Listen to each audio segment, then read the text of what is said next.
Atimonan nakiisa sa ingranding selebrasyon ng Nyugyugan Festival 2023. Magiliw na nakiisa ang bayan ng Atimonan sa muling pagbabalik ng kapanapanabik na selebrasyon ng Nyugyugan Festival 2023.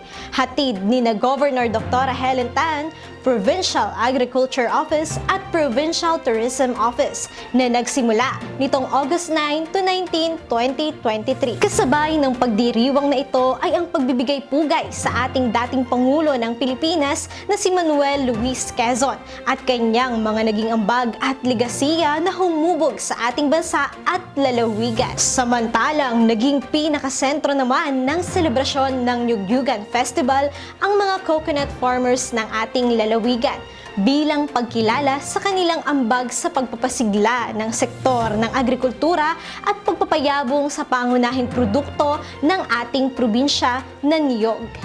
Makikita din dito ang iba't ibang produkto at delikasiya ng bawat munisipalidad at ang may pagmamalaking tagayan ritual ng ating probinsya. Tampok din sa selebrasyong ito ang mga patimpalak gaya ng Ginoo at Binibining Nyugyugan, Coco Olympics, Coco Zumba Dance Contest, Painting Contest, Declamation Contest, Oration Contest, Tagayan Dance Contest, Quiz Bee, Agritourism Booth, Float Decoration Competition, sayaw ng Nyog Street and Field Dancing Competition at ibang aktibidad na nagpakita ng kisig, ganda, husay, talento at pagkamalikhain ng isang Quezonja. Hindi naman nagpahuli ang bayan ng Atimonan na itinanghal na champion sa Coco Zumba Dance Contest, champion sa Tagayan Dance Contest, third place and best tour packages offering sa Agritourism Booth